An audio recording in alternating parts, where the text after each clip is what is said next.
Tomorrow is a day called Ekadashi here in the ashram, and it's supposed to be beneficial to fast on that day.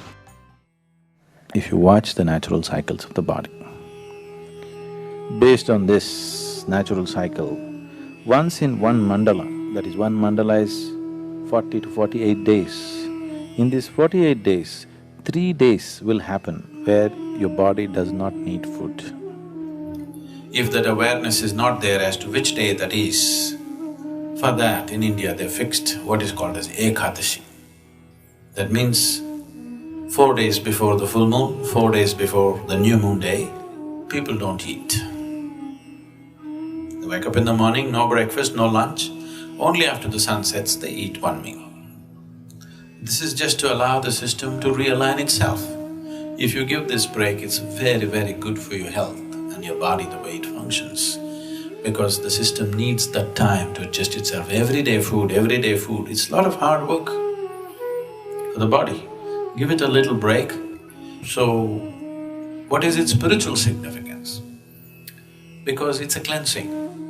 If your system is not vibrant, you won't feel like doing anything spiritual. You're feeling lethargic. For a meditator, the biggest enemy is sleep. To sit here with eyes closed and fully alert takes something else. For most people, if they close their eyes, it's sleep.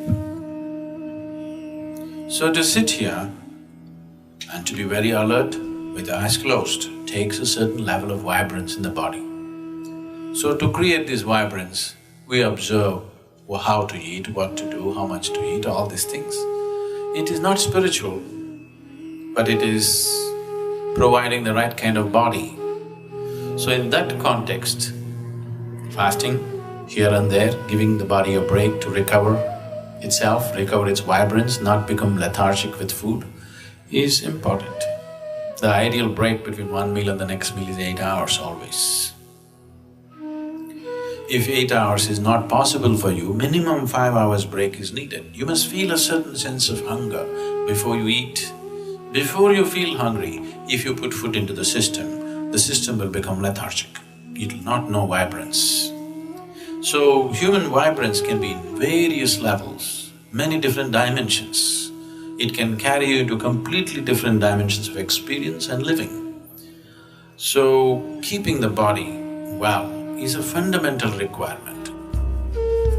Somehow on this day, I feel that the need for food is not as much as it is on other days. So, reducing the food intake definitely helps to clean the system, and it also gives rest to the digestive system. So we fast for 24 hours and break the fast in the night with a particular kind of meal which is more gentle on the system, made up of kanji, papaya, chutney and cooked vegetables.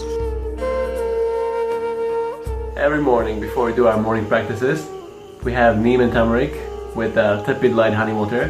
Now Sadhguru says this has a lot of medicinal benefits and is very supportive for yogic sadhana.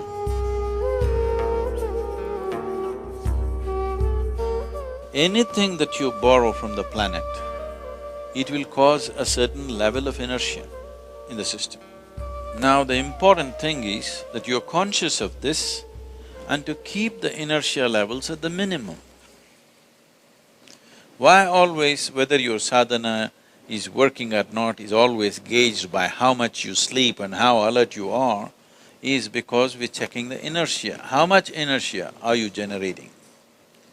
If you're generating too much inertia, obviously you need to do something about it. So, the inertia levels will increase if the body does not allow a certain amount of energy to enter the cellular level. For it to enter the cellular level, neem and turmeric as a combination is a tremendous… it's like a dilator. You know what's a dilator? Now if your ophthalmologist wants to look into your eye, he looks into your eye, you don't show much, he puts a dilator. Your eye becomes like this, now he looks into your eye. So this is kind of a dilator. for the energy, it dilates the body in such a way that it allows the energy to enter and fill up every crevice in the body. This is important. Otherwise, if you do lot of sadhana, neem and turmeric is not the only things, these are physical supports. Other sadhana itself is doing it. Neem and turmeric is a good support because it dilates the cellular structure in such a way that it is able to absorb. As you do your asanas, the body will simply crackle with a different kind of energy. So, consumption of neem and turmeric with a mildly laced honey water acts as a wonderful way of cleansing the system, dilating the system, that when you do sadhana, one thing, it brings flexibility to the muscles. Another thing is because the dilation brings flexibility to the muscle, and that flexibility, as a consequence, becomes a way that you slowly build the system into a more powerful possibility. So, taking care of the food and a few things is important as sadhana. Being disciplined with your food, what you take into the system is as important as doing the sadhana. The idea is, if you take this neem and turmeric combination early in the morning and drink something warm, it cleanses the stomach in a big way. If there are any minor infections in your stomach, it'll go away. And it also kills the cancerous cells in the body. When I say cancerous cells, it is not that you must be diagnosed as having cancer. All our bodies have cancerous cells. Only when this percentage of cancerous cells goes beyond a certain percentage, only then it becomes a disease. Otherwise, every one of our body has cancerous cells, and how many of them are there decides your health status in many ways.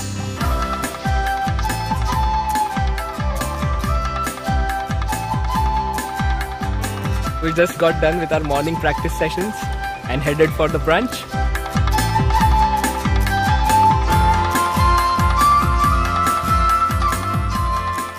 The way that we sit in the hall is we sit cross-legged and we eat with our hands. By eating with the hands, you really create that connection with your food before it even goes into your mouth. Another aspect of how we eat in the hall is we eat in silence. It really helps you be more conscious and aware. And why this is important is because I've become more aware of how my body is while I'm eating. In situations back at home or watching TV while eating, you put your hand into the bag of chips and all of a sudden there's no more chips left. But when you eat this way, consciously, you can better feel the sensations in your body and to know when to stop. Here at the ashram we have 2 meals a day. After introducing this diet, I've seen some changes in the way I do my practices. My sleep quota has gone down quite significantly. The Sadhguru says there should be at least 8 hours gap between the first and second meal. I can definitely see that it has worked. So if you space out the food between one meal and the next meal, if there is 6 to 8 hours gap without eating anything else in between, most of your cancerous cells will die. Still, if some of them are tough and they don't go, that is why twice a month there is Ekadasi for you. Now, huge studies are being made and they are saying the same thing, that if you just fast for a period of time, fasting does not mean 8 days, 15 days and killing yourself.